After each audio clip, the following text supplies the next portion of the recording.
Welcome to the Tough Decisions Network for Entrepreneurs. I'm Dan Hanford, and my wife, Dennae, and I interview successful people sharing stories behind tough decisions that they've had to make along their journey as an entrepreneur. Before we get started, let's hear from one of our sponsors. Have you ever thought about investing in real estate, but find yourself so busy that you don't have time for it? Do you have FOMO, which is the fear of missing out? At HanfordCapital.com, we help investors with passive real estate investments that project better returns than traditional investment vehicles such as the stock market. If you'd like to find out more about our passive real estate investments, visit HanfordCapital.com. That's HANDFORD Capital.com. We will jump on a call with you to discuss your investment goals and to see if our investments are a good fit for you. This advertisement is not to be construed as an offer or recommendation to buy or sell a security. Visit HanfordCapital.com. Hello, and welcome to the Friday edition of our Tough Decisions podcast. Dan and Dennae here as your hosts, and we are talking this week about some of the issues that were brought up last week when we had our meeting with our managers. Last Friday, we discussed the setup and the organization and the structure of that meeting and the benefits that we found in meeting with our staff. And so this week, we wanted to go over some of the issues that were raised and the benefits that we were able to get from talking about those things. And just to kind of recap as well, for those of you who may not have tuned in to last Friday's episode, if you have a chance, go back and listen to that episode. And the biggest thing is that usually about once a quarter, we try to get together with all of our managers and our staff and our corporate team. Once a month, I do get together with my corporate team just to talk about various things that need to be addressed. But once a quarter, we get together with the more boots on the ground staff that are actually in each one of the offices, managing, the day-to-day patients and staff and various things in the offices. And we want to see where are the areas that we are lacking and where we can improve upon. And so what we're going to do is this Friday episode, we're going to talk about some of those problem areas and that are rooms and areas for improvement. As a team, where can we, improve upon so that you're always trying to, sharpen your tools as you're moving forward and you're building your business. And then on the next Friday episode, we're going to talk about some of the positive things. So we always like to end our meetings with a little bit of a positive light, not instead of just always just talking about some of the negative things. And we went around the room and asked about some of the things that we're doing really, really well in the various offices. And so we're going to address those on the next Friday episode.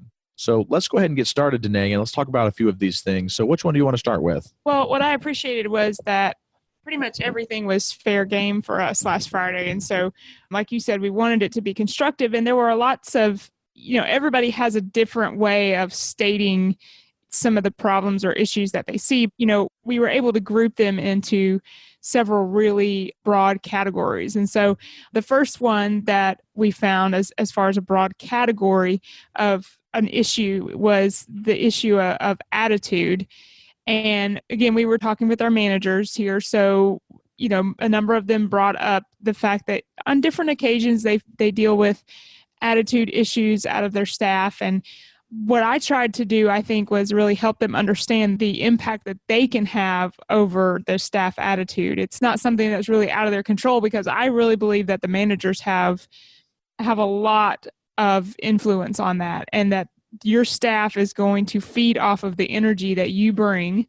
And actually, that was one of the things that our managers, one manager said, she has on her office, on the whiteboard in her office, be responsible for the energy that you bring every day.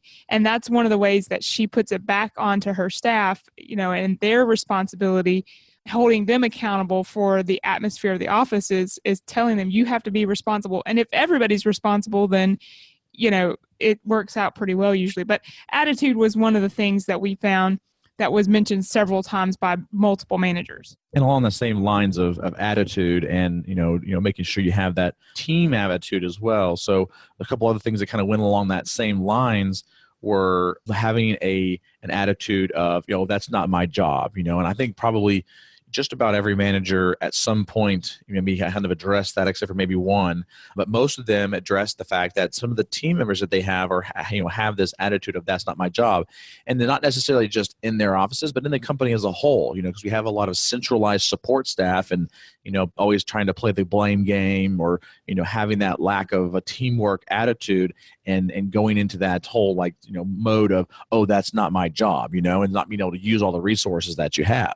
Right. And one of the things that one of the managers mentioned was, being able to deal with a problem and not always having to refer out to another department and I think that's something that you and I can really help them get a hold of. But playing that blame game when you're standing there in front of a patient, it's a lot easier to blame another department than to fix the issue, right? Or accept responsibility. And so as we have centralized things and moved things into different departments, that's become a little bit more of an issue, and trying to help them feel in control. But also, everybody, you have to start somewhere. So everybody has to have an outline of specific responsibility. So I think there has to be a balance there. But one of the things that I thought was very valuable that came out of this was, as we talked through these things, I think we kind of came to a conclusion of, we need to be quick to compliment and affirm the other department's strengths and abilities, and not quite so quick to blame them for problems. And then we also need to be quick to hold our own staff to a very high level of performance. And I think, if we're quick to hold our staff to a high level of performance and quick to affirm the other department, and everybody does that, then you end up with a very tight circle, kind of circling the wagon, so to speak, and you can deal with patient complaints and problems and that kind of thing pretty efficiently and quickly. The key, I think, is everybody maintaining a very high level of performance. And that goes back again to the managers holding their staff accountable. And one of the biggest things that can hold back, employee performance is another topic that was raised, which is gossip. I think everybody, in any particular, environment has, it encountered some form of gossip, and, sometimes it can get out of hand, and it needs to, really stop. It doesn't even need to exist, because that gossiping in the workplace can definitely impact performance, but it can also impact turnover. When staff internally start to have, internal gossiping and things like that, it can cause some issues. And, we're being pretty vulnerable here because we're talking about some things that are some issues that are in our own businesses. And so in the past on Fridays, we've been doing what's called a flashback Friday, where we kind of recap some of the episodes throughout the week. But we really decided that, I think moving forward, we want to use these Fridays to try to help provide some insights into our own businesses and some of the challenges and some of the successes that we are having, so that our listeners can really learn from that. I hope that as we move forward with these Friday episodes, that you guys will gain a lot of knowledge and insight. And remember, as you guys are listening to our episode, if you have questions, go to our website, toughdecisions.net. Shoot us a message on there. Ask us some questions. We also have our Facebook page, the Tough Decisions for Entrepreneurs page. Just really appreciate everybody over the last several months as we've started our podcast, really, jumping on and subscribing and posting reviews. It's really helped us quite a bit. And we're just continuing to grow our Tough Decisions podcast. So going back to this list again here, I just wanted to kind of make that little plug there. But the other thing in here is one of the main running themes across the entire thing was communication. And we've tried over the years to try to put some things in place for making sure we have open communication. But open communication is not a one-time thing. You're not going to sit there and just say, okay, now we've put in open communication. It's a process, and it's going to continue to evolve as you grow and as you expand your business. Well, I think it's a process, and you're definitely right about it not being a one-time thing, but I think it's also an attitude or an atmosphere of open communication. So for us, now that we're not in those businesses every day, it's really, I think, about how we respond when the communication is needed or when there is a problem, and the managers have to still be able to feel like we will step in and help them. But then they also have to in turn provide that same open communication to their staff, because they are our representatives there in the office. And so we have to have that with them, and they have to have that with their staff. And it's sort of a trickle down effect like that. But I think you're right in that all of these problems or issues that were raised can really go back to that issue of communication and having the right kind of communication, or in the case of gossip, the wrong kind of communication. It's still a communication issue. And with the communication, just to kind of highlight a few things from our meeting, a couple of things was, having consistency in your policies and in your communication of policies that are, possibly, changing or morphing over time, instead of just changing those policies and not, only letting certain people know, making sure that everybody on your team is aware of those policy changes. But also with that consistency is, if you make a policy, make sure you're consistent across the board in your entire organization on that policy, and not, well, this department does it this way and that department does it that way. There needs to be some sort of a consistency. It's like, fast food restaurants. If you go to Chick-fil-A in California, you get the same Chick-fil-A chicken sandwich and experience as you do if you're in, the state of, South Carolina, where we are. You get that same experience, you get that, and there's a consistency with it. And the moment that you bite into a Chick-fil-A chicken sandwich and it's not the same, there is a disconnect there and there's an issue. And that's when you start to lose your customer base in that situation. But when you're talking about staff, when you have to have inconsistencies, there starts to become some wishy-washiness, if you will, in your management team. And that frustrates management, and it also frustrates everybody else down the line from there as well, because they don't really know what they're supposed to be doing. And so you have to make sure that you're consistent with those policies and that you follow through with those things as well. And then another thing alongside of the communication is that was brought up on our team was, timely submission of documentation. We have an accounting department, and the accounting department a lot of times needs certain documents in a timely manner for payroll, for time off, and things like that, and making sure that when requests are made that they are fulfilled right away as well. And then this communication, is not always just with the staff. It's also communication from the staff to the patients. When a patient calls in and has a question about their bill, or a customer in your situation, in your business, that might call and ask about a particular product or service and want some help with it, you need to be able to have somebody that can call them right away and timely respond to them.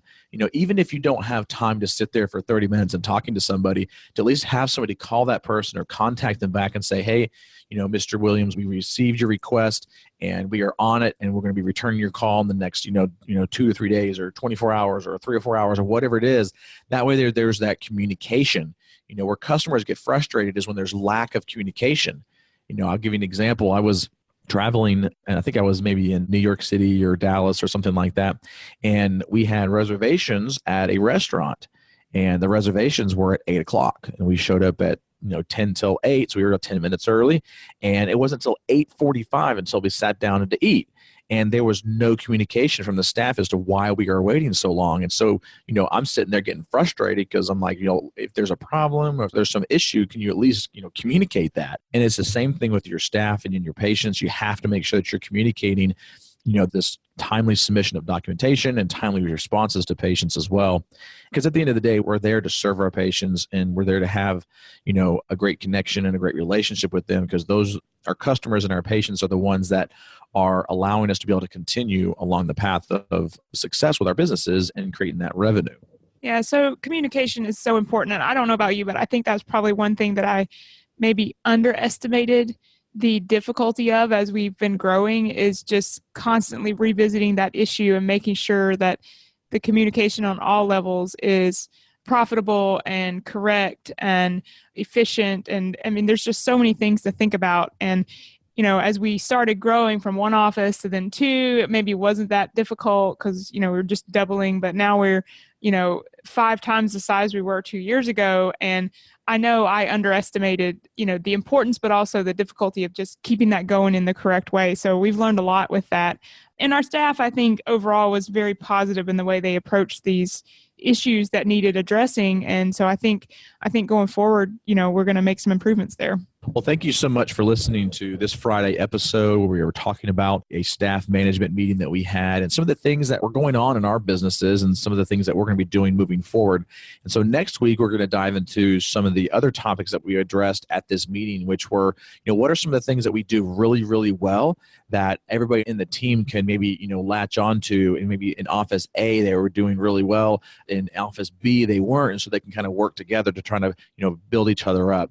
So go ahead ahead and subscribe to our podcast. We love it when people subscribe. We love it when you send us comments about the show, and we really appreciate you again listening. Thank you so much.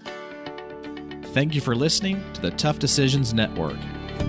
Be sure to visit toughdecisions.net to gain access to show notes for this episode and to join our free weekly entrepreneur email, where we will send you news about the latest technology for your business, inspiring quotes, and the latest books for entrepreneurs. That's toughdecisions.net.